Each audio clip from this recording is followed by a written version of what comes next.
अस्सलामुअलैकुम। मेरा नाम आयशा है। I am a graduate and a beautician works in parlour. दुनिया की तमाम बेटियों की तरह मेरे भी माँ बाप ने मेरी पैदाइश पर कहा था, अल्लाह नसीब अच्छे करे हमारी बेटी के। जब छोटी थी तो ये बात सुन सुनकर समझ नहीं आती थी। हाँ, लेकिन जब बड़ी हुई तो ये बात समझ में आई कि आपका अच्छा या बुरा नसीब आपकी शादीशुदा जिंदगी के लिए कितना इम्पोर्टेंट है। और मैं जो पार्लर में दुल्हनों को सजाने संवरने में इतनी मसरूफ हो गई कि मुझे पता ही नहीं चला कि मेरा नसीब, मेरा लक कितना बुरा, कितना अगली होने वाला है। मैं कितनी बड़ी बदनसीब साबित होने वाली हूँ। कैसे? तो जनाब, इसके लिए आपको मेरे साथ बस 2 साल पहले चलना होगा। बात है 2019 की। यही लॉकडाउन के पहले मेरी शादी का दिन, मेरी सहेलियां ढोल ताशे बजाकर नाच गाकर मुझे मेरी आने वाली जिंदगी के लिए दुआएं दे रही थी। बहुत खुश थी वो सब।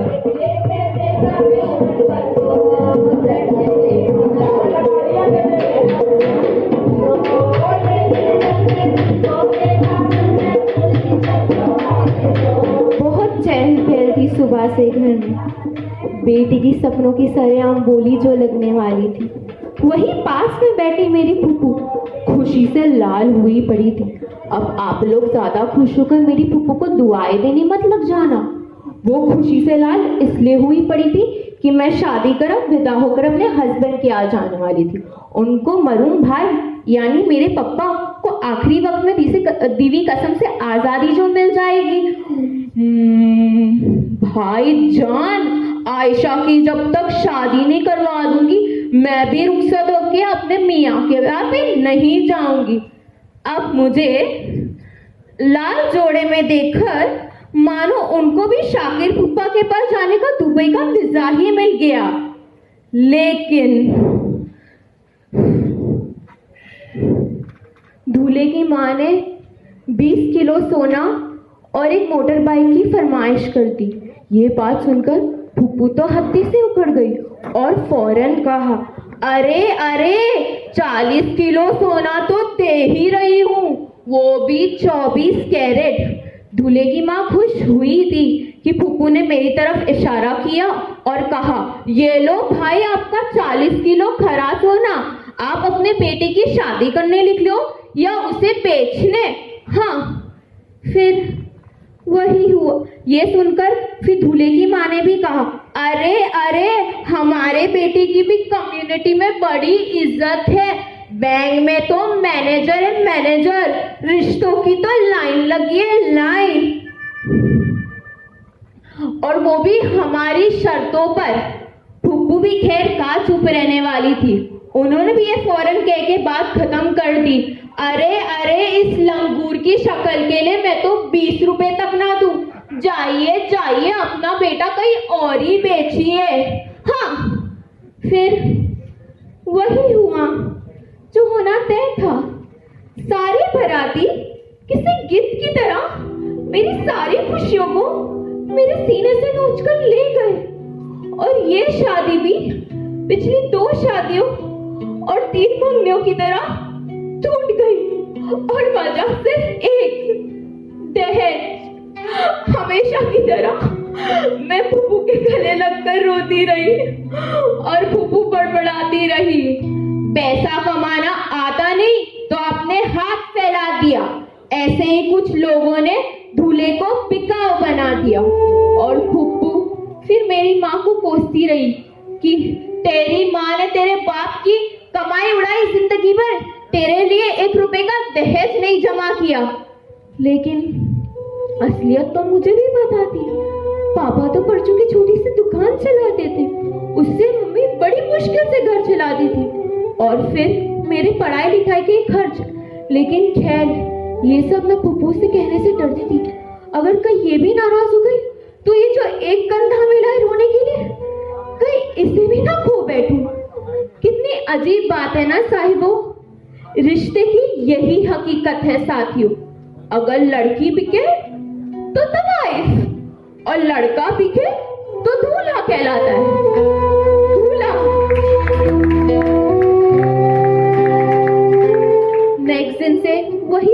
वाली लाइफ शुरू हो गई।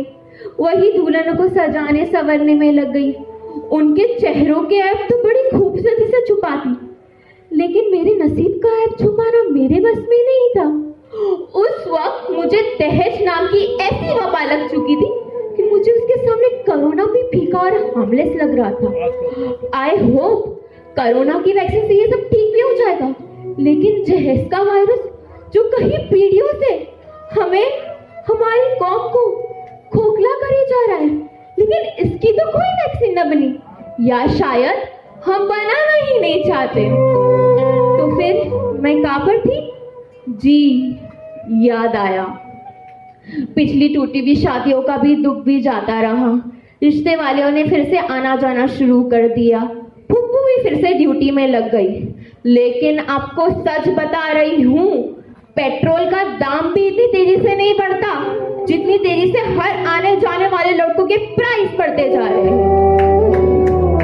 मेरे पापा हमेशा बोलते थे, जिंदगी में इतना कमाओ कि अपने बेटे की शादी में दहेज लेने की नौबत ही ना आए, और बेटी को इतना पढ़ाओ कि दहेज देने की जरूरत ही ना पड़े।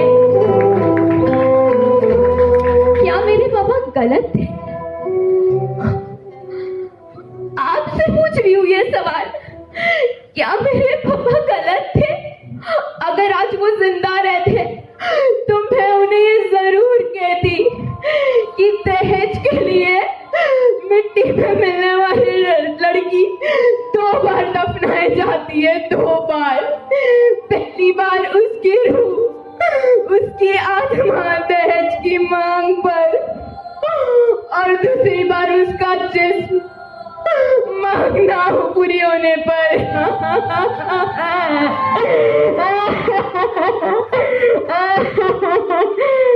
माँ, बाप, भाई, बहन, दोस्त, सहेलियां घर आंगन जैसे खजाने छोड़कर आई है, और कुछ पढ़े लिखे जाहिल कहते हैं दहेज में क्या लाई है, दहेज में क्या लाई है, दहेज में क्या लाई है।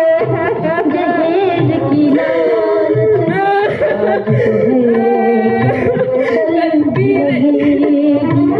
बाप की माँ की ममता आखिर कब तक बिकती रहेगी दुनिया।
Thank you.